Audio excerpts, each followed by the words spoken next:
Shalom semuanya, kembali kita dalam bahasan Torah bagian ke-10, Parashat Miketz.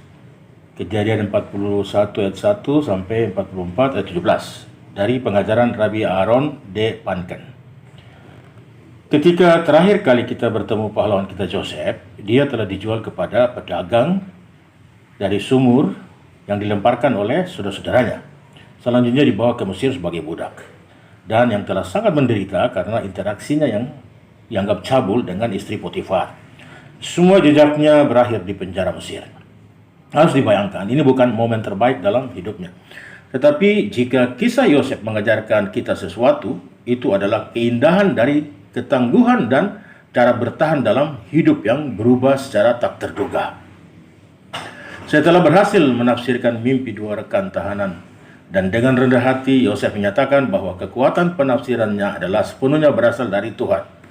Tiba-tiba Joseph menemukan dirinya dipanggil ke istana, ke istana Firaun, untuk membantu penguasa seluruh Mesir dengan dua mimpi yang bermasalah bagi dirinya sendiri. Begitu dia secara akurat menafsirkan mimpi-mimpi ini, dia berada di jalur menuju kemakmuran dan kemandirian. Dan Firaun menempatkan dia bertanggung jawab atas seluruh Mesir untuk siklus kelimpahan dan kelaparan yang akan datang. Ada sedikit cerita di sini.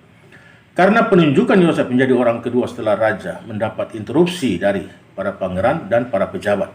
Karena kebiasaan di Mesir, setiap orang yang menjadi wakil atau orang kedua setelah raja, maka dia harus menguasai 70 bahasa. Jika dia adalah seorang pangeran atau orang yang dihormati raja, dia diperbolehkan naik sampai ke anak tangga yang ke-31.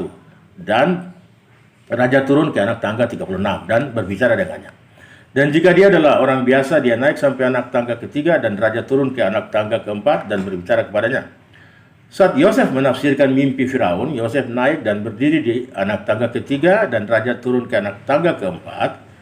Disitulah mereka berdua berdialog tentang mimpi Firaun dan Yosef kemudian menafsirkannya. Nah, ketika raja ingin menobatkan Yosef menjadi orang kedua setelah raja, para pangeran dan para pejabat mengingatkan Firaun tentang peraturan yang tertulis di hukum Mesir, bahwa tidak ada seorang pun yang akan bisa menjadi raja Mesir atau yang kedua setelah raja, kecuali dia tahu semua bahasa anak manusia, 70 bahasa ya. Dan sekarang pria Ibrani ini, bahkan bahasa kita saja dia tidak tahu, begitu kata mereka. Maka diputuskan bahwa raja akan memanggil kedua kali Yosef untuk menguji Yosef dalam hal penguasaan bahasa. Maka malam hari sebelum Yosef menghadap Firaun, Tuhan mengirim seorang malaikat untuk mengajar Yosef semua bahasa anak manusia pada malam itu juga. Dan menambah huruf Hei di tengah nama Yosef. Dan malaikat itu memanggilnya Yehosef. Penambahan huruf ini, huruf Hei, agar Yosef tidak lupa semua bahasa yang telah diajarkan kepadanya. Dan ketika esoknya Yosef menghadap Firaun, dia menaiki setiap anak tangga sampai ke anak tangga ke-70 dan duduk di samping raja dan berbicara dengan raja. Karena Yosef menguasai semua bahasa anak manusia atau 70 bahasa tadi. Dan hal ini membuat raja, pangeran, dan para pejabat Firaun semuanya senang dan bangga kepada Yosef. Sebenarnya kalau ditambah bahasa Ibrani, berarti Yosef menguasai 71 bahasa. Lebih dari Firaun. Karena Firaun tidak mampu berbahasa Ibrani. Nah, mari kita lanjut. Dengan fokus Taurat pada dinamika keluarga, agak aneh jika kita mempelajari pernikahan Yosef dalam satu ayat yang pendek dan aneh, yaitu di Kejadian 41 ayat pasal 41 ayat 45. Firaun memanggil Yosef Safnat Paneah dan memberinya Asnat, putri Imam Potifera dari On, sebagai istri.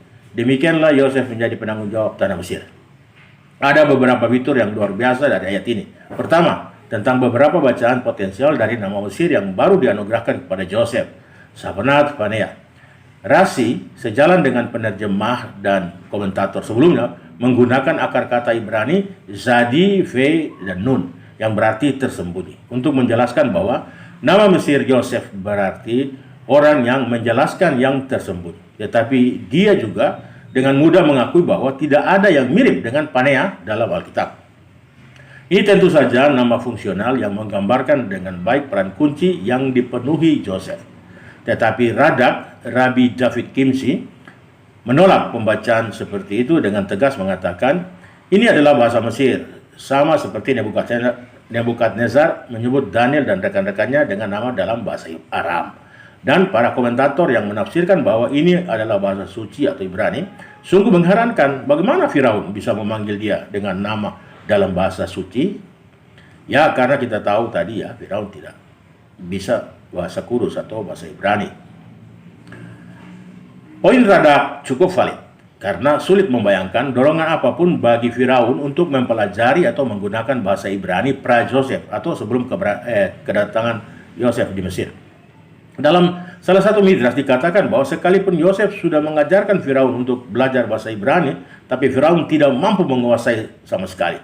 Akhirnya ini menjadi rahasia antara Firaun dan Yosef. Dan Firaun minta agar Yosef tidak membocorkan hal ini kepada orang lain, karena akibatnya bisa fatal. Yaitu Firaun bisa dilengsarkan dan orang Mesir mengangkat Yosef menjadi raja. Masalah kedua dalam ayat ini adalah peran mak comblang yang diberikan Taurat kepada Firaun. Orang pasti dapat membayangkan Firaun melihat Yosef sebagai menteri ekonomi yang kritis atau yang mampu memecahkan masalah. Dia harus tetap bahagia untuk memastikan kesinambungan negaranya. Apa cara yang lebih baik untuk memastikan Yosef tinggal di Mesir dalam jangka panjang? Ya, harus menikahkan Yosef dengan keluarga bangsawan.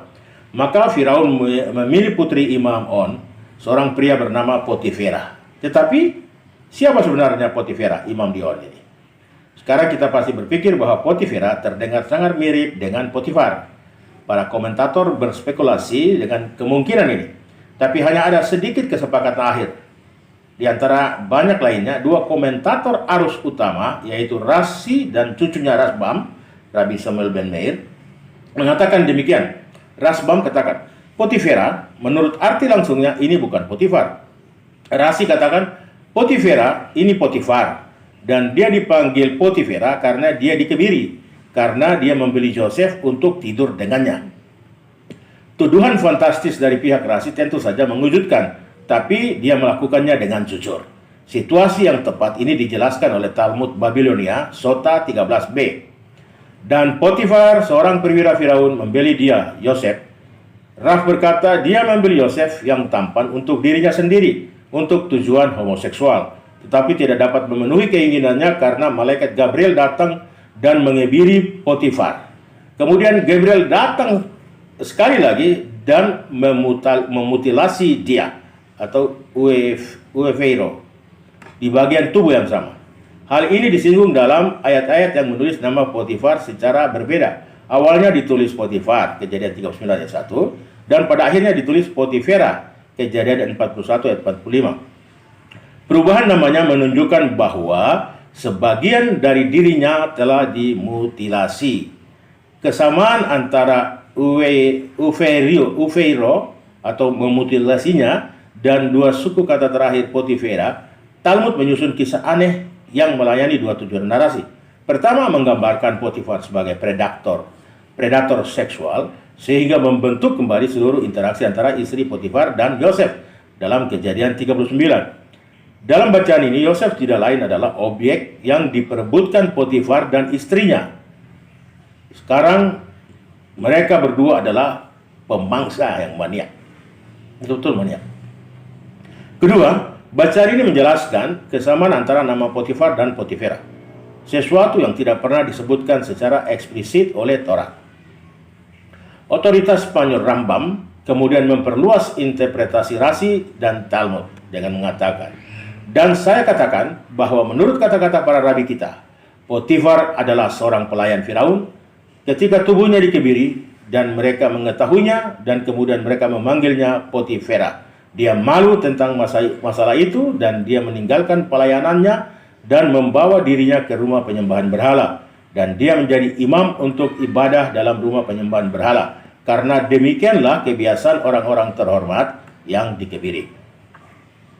Sebagai akibat dari tindakan kelaki-lakian Potifar yang tidak pantas terhadap Yosef, malaikat Gabriel mengebirinya sebagai tindakan keadilan ilahi, membuatnya tidak dapat melanjutkan kegiatan pemangsaan seperti itu.